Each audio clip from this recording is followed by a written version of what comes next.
Assalamualaikum warahmatullahi wabarakatuh. Selamat pagi anak-anak. Baiklah, sebelum kita memulai pembelajaran pada pagi hari ini, sebaiknya kita berdoa terlebih dahulu. Berdoa mulai. Berdoa selesai. Baiklah, selamat pagi anak-anak. Sebelum kita memasuki pembelajaran pada pagi hari ini, Bapak akan memperkenalkan topik materi pada pagi hari, yaitu mengenai tentang teks laporan hasil observasi. Nah, sebelum kita masuk, di sini ada tujuan pembelajaran. Teks laporan hasil observasi dibagi menjadi dua. Yang pertama, mengidentifikasi teks laporan hasil observasi yang dipresentasikan secara lisan dan tulis. Kedua, menginterpretasi isi teks laporan hasil observasi berdasarkan interpretasi baik secara lisan maupun tulis.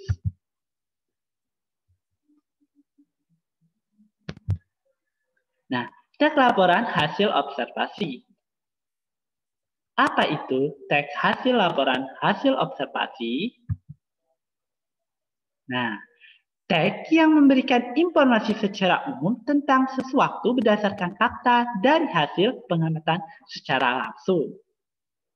Jadi, pengamatan atau biasa disebut dengan observasi itu dilakukan untuk mengetahui sebuah informasi yang ada.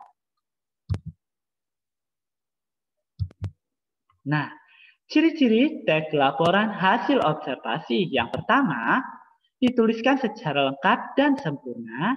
Kedua, bersifat objektif, global, dan universal. Ketiga, objek yang akan dibicarakan atau dibahas adalah objek tunggal. Ditulis berdasarkan fakta sesuai pengamatan yang telah dilakukan. Informasi teks merupakan hasil penelitian terkini yang sudah terbukti kebenarannya. Tidak mengandung prasangka atau dugaan yang menyimpang atau tidak tepat. Saling berkaitan dengan hubungan berjenjang antara kelas dan sekelas yang terdapat di dalamnya. Tidak ada bagian penutup dari penulis. Penulis hanya melaporkan apa yang dilihat dan diketahui berdasarkan hasil analisis serta observasinya.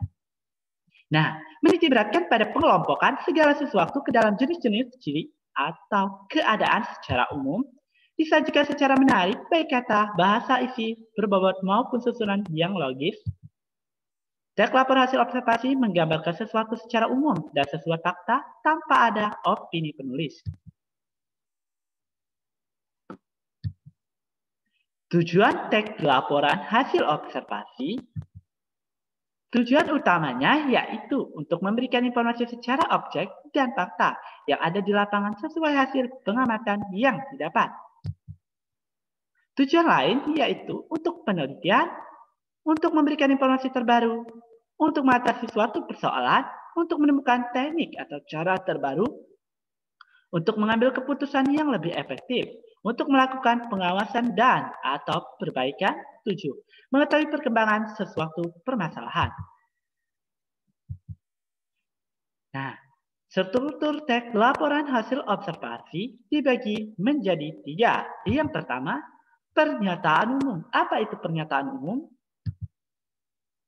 Pernyataan umum atau klasifikasi adalah bagian pendahuluan yang berisi penjelasan umum mengenai objek yang diamati atau nama lain dari objek yang diamati. Selain hal tersebut bisa juga berisi penjelasan secara garis besar tentang objek yang diamati. Contoh, pengamatan harimau Sumatera.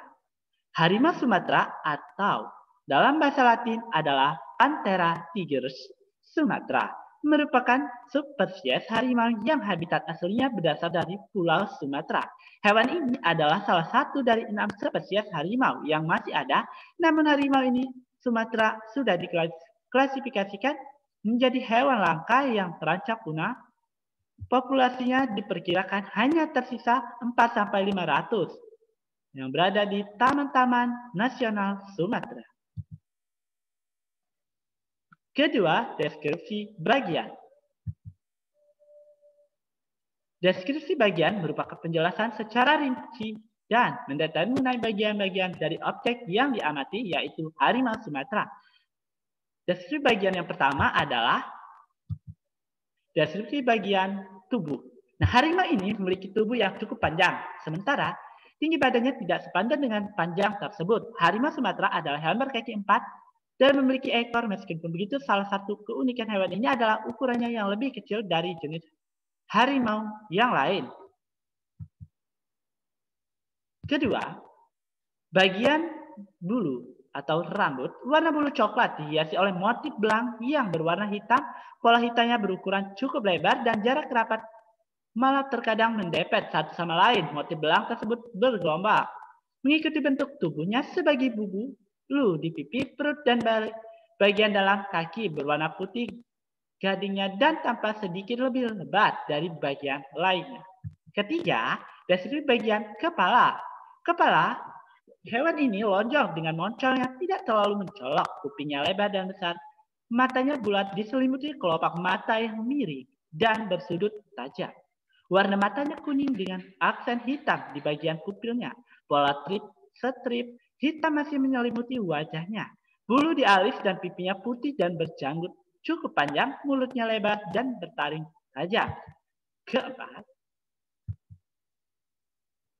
deskripsi bagian kaki atau yang terakhir, telapak kaki besar dan bercakar. Uniknya, di sela-sela jarinya terdapat selaput yang seperti menjadi alasan hewan ini mampu berenang cepat. Hal tersebut berkaitan dengan salah satu teknik berburu harimau Sumatera yang sering menyudutkan mangsa ke air karena harimau Sumatera adalah perenang yang ulung dan binatang buruan mereka biasanya tidak mahir berenang. Yang terakhir, deskripsi manfaat. Apa itu? Yaitu bagian yang berisi manfaat-manfaat atau fungsi dari objek yang diamati. Biasanya bisa saja berisi kesimpulan atau harimau Sumatera adalah binatang yang anggun, yang unik, dan hanya ada di Indonesia. Sangat disayangkan bahwa populasi mereka kian menipis dan terancam punah. Sudah sepatutnya kita sebagai manusia turut membantu mempertahankan keberadaan bukan hanya sebagai simbol negara saja, namun sebagai satu bentuk kekayaan Nusantara yang tiada tara. Mungkin itu saja materi yang dapat Bapak sampaikan. Bapak akhiri. Wassalamualaikum warahmatullahi wabarakatuh. Bapak ucapkan terima kasih.